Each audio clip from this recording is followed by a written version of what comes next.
का मरहला आता है। हज़रत इब्राहीम अलैहिस्सलाम के और हज़रत इस्माईल अलैहिस्सलाम के बाद खाना काबा की तामीर नहीं हुई थी।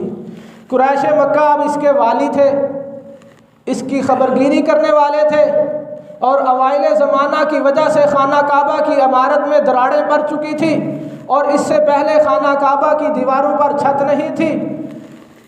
तो उन्होंने सोचा कि खाना काबा को दोबारा तामीर किया जाए, और उसके अंदर लोगों को जमा किया।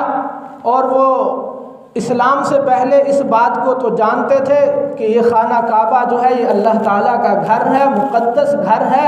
इसके लिए जो हमने पैसा लगाना है, जो खर्च करना है अल्लाह के रास्ते में, वो भी हलाल कमाई से होना चाहिए।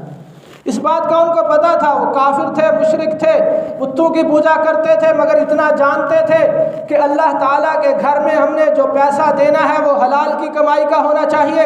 उसके अंदर रिश्वत का माल नहीं होना चाहिए, उसके अंदर सूद का माल नहीं होना चाहिए, उसके अंदर धोखाधड़ी से माल कमाया हुआ वो नहीं होना चाहिए, झूठ बोलकर कमाया हुआ माल नहीं होना चाहिए, बल्कि पाकीज़ा और हलाल तय्यब माल होना चाहिए।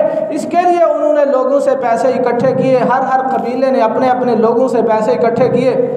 तो इसके लिए उन्होंने तामीर शुरू कर दी, अपने अपने हिस्से की तकसीम कर ली कि इतना हिस्सा फ़लाँ कबीले वाले तामीर करेंगे, इतना हिस्सा फ़लाँ कबीले वाले तामीर करेंगे। गर्ज़ तामीर शुरू हो गई।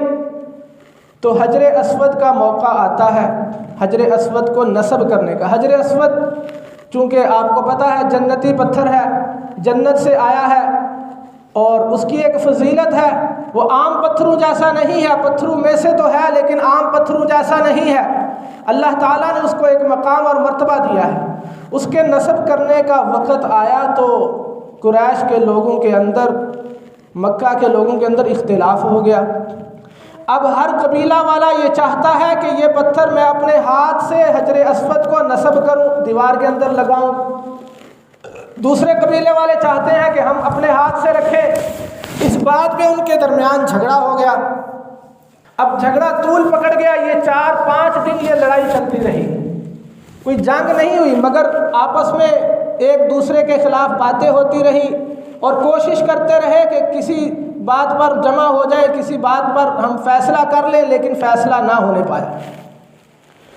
तो सब ने ये तय किया कि कल सुबह सबसे पहले, फजर से पहले जो शख्स खाना काबा के अंदर दाखिल होगा, हम उससे ये पत्थर खाना काबा की दीवार के अंदर रखवाएंगे। इस बात पे सबका इत्तेफाक हो गया, इत्तेफाक राय हो गई।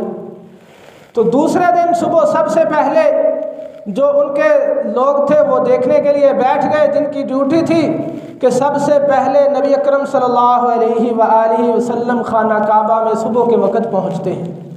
तो जैसे ही नबी अकरम सल्लल्लाहु अलैहि वसल्लम को देखा तो सब ने बैक ज़ुबान होकर कहा, हाज़ल अमीन, हाज़ा मुहम्मद सल्लल्लाहु अलैहि वसल्लम, कि आप सल्लल्लाहु अलैहि वसल्लम अमानतदार हैं, आप सल्लल्लाहु अलैहि वसल्लम सच्चे हैं, और आप ही इस काबिल हैं कि इस पत्थर को इस दीवार में नस्ब करें। तो मेरे दोस्तों, अब इस वाक़े के अंदर आप ज़रा तवज्जो कीजिए। नबी अकरम सल्लल्लाहु अलैहि वसल्लम की दानाई और फरासत, और आप सल्लल्लाहु अलैहि वसल्लम का फ़ैसला करने की क़ुव्वत आप अंदाज़ा लगाएं। आप सल्लल्लाहु अलैहि वसल्लम ने सारे कबाइल के सरदारों को जमा किया, 8-10 जितने भी थे सबको जमा किया, और सबको बुलाया, और बुलाकर उनको कहा कि एक चादर बिछाएं। आदमी जब ये फ़ैसला देखता है ना तो अकल दंग रह जाती है कि कितना खूबसूरत फ़ैसला फरमाया आप सल्लल्लाहु अलैहि वसल्लम। आप सल्लल्लाहु अलैहि वसल्लम ने फरमाया कि सारे एक चादर बिछाएं। उन्होंने एक चादर बिछाई। नबी अकरम सल्लल्लाहु अलैहि वसल्लम ने अपने यदुल्लाह वाले प्यारे नूरानी हाथों से वो पत्थर उठाकर चादर के अंदर रख दिया, और सारे कबाइल के सरदारों से कहा कि अब इस चादर को आप उठाएं। सारे कबाइल के सरदारों ने उस चादर को पकड़ा, उठाया, और जिस दीवार के पास जाना था वहां तक वो सरदार उठाकर लेकर गए। सबका झगड़ा ख़त्म हो गया। फिर वहां जाकर रख दिया गया। फिर नबी अकरम सल्लल्लाहु अलैहि वसल्लम ने अपने हाथ मुबारक से जहां पर पत्थर को लगाना था, नस्ब करना था, वहां पर उठाकर रख दिया। तो आप सल्लल्लाहु अलैहि वसल्लम